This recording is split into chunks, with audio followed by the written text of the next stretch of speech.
The auction yard reeked of sweat, tobacco, and fear. Eleanor Hartwell stood at the edge of the crowd, her gloved hands clutching her reticule, watching the spectacle with growing horror. It was 1857, and the Nebraska frontier was still wild, still cruel, still a place where humanity could be bought and sold under different names. The men around her laughed and jeered, their faces flushed with whiskey and something darker. On the platform stood a man in chains. He was young, perhaps 25, with copper skin marked by scars and eyes that burned with defiance despite the iron around his wrists. His shirt was torn, revealing wounds that looked fresh, and he stood with the rigid posture of someone who refused to break even as the world tried to crush him. The auctioneer called him savage, spitting the word like a curse, telling the crowd he was a Lakota warrior captured during a raid, suitable for hard labor if properly broken. Eleanor felt bile rise in her throat. She had come to town to purchase supplies for her late husband's farm, the property she now ran alone, after cholera had taken Thomas 2 years ago. She had not come to witness this degradation, this reduction of a human soul to property. But now that she had seen it, she could not look away. The bidding started low. Most men wanted laborers, not trouble, and this man radiated trouble like heat from a forge. He had already attacked 2 handlers, they said, already tried to escape 3 times. His eyes swept over the crowd with unconcealed contempt, and when they landed on Eleanor, she saw something flicker there. Confusion, perhaps, at finding a woman in such a place. The auctioneer grew frustrated. As bids stalled, he raised his whip, bringing it down across the man's back to demonstrate how he responded to correction. The crack echoed through the yard, and the man's jaw clenched, but he did not cry out. The crowd murmured approval. Eleanor's hands tightened until her knuckles went white. She had been quiet her whole life. Thomas had been the voice of their partnership, the one who spoke at town meetings, who negotiated with merchants. Eleanor had been content in the background, tending her garden, keeping their home, living small. But something in her chest was breaking open, something that had been locked away since childhood, when she had watched her father turn away a freezing family because they were the wrong color, the wrong faith, too different to deserve compassion. "Don't hurt him," she heard herself say. The words came out stronger than she expected, cutting through the noise. Heads turned. The auctioneer paused, squinting at her through the dust. "What did you say?" "Ma'am, don't hurt him," Eleanor repeated, stepping forward. Her legs trembled, but carried her through the crowd. "I'll buy him."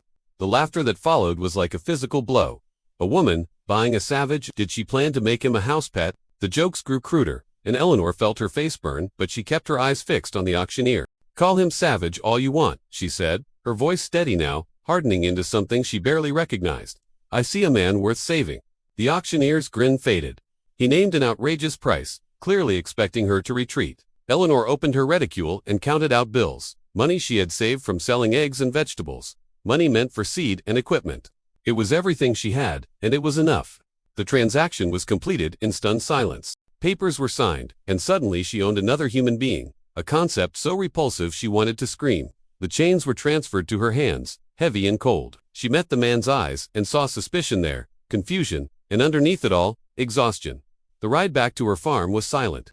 He sat in the back of her wagon, still chained, watching the landscape pass with the alertness of a trapped animal. When they arrived at her small property, modest fields stretching toward wooded hills, Eleanor climbed down and approached him slowly. She held up the key to his chains. "I'm going to unlock these," she said quietly. "You're free to go. There's a creek that way that leads north. I've heard there are Lakota camps in the Black Hills.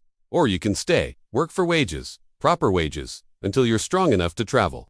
The choice is yours." She unlocked the chains. They fell away, and for a moment, neither of them moved. Then he raised his hands, staring at his free wrists as if they belonged to someone else.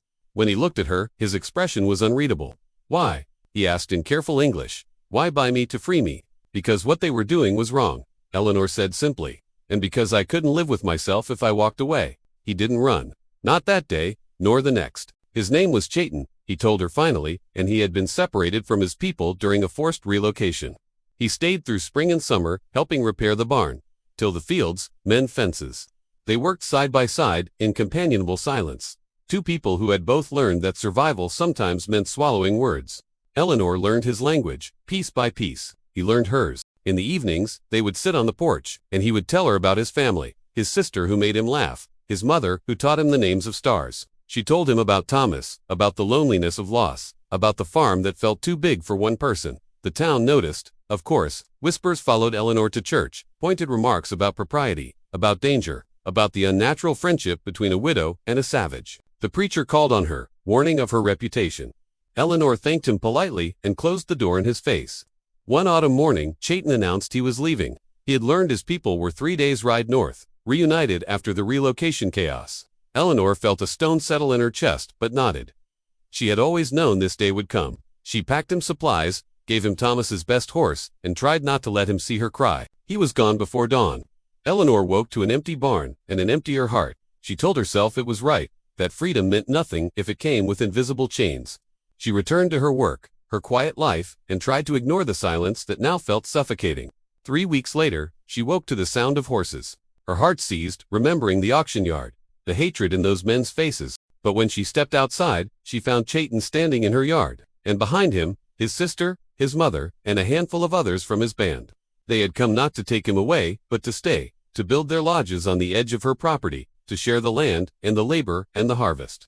"You saved me," Chayton said quietly. "Now let us save you from loneliness." The farm became something new that winter, something the town had never seen, a place where two worlds met, not in conflict but in cooperation. Eleanor learned that the man she had seen worth saving had seen the same in her, a woman brave enough to stand against cruelty, worthy of loyalty and friendship, in a world determined to divide people into categories of worthy and worthless, savage and civilized. They had chosen a different path. They had chosen to see each other simply as human, and in that seeing, had found family.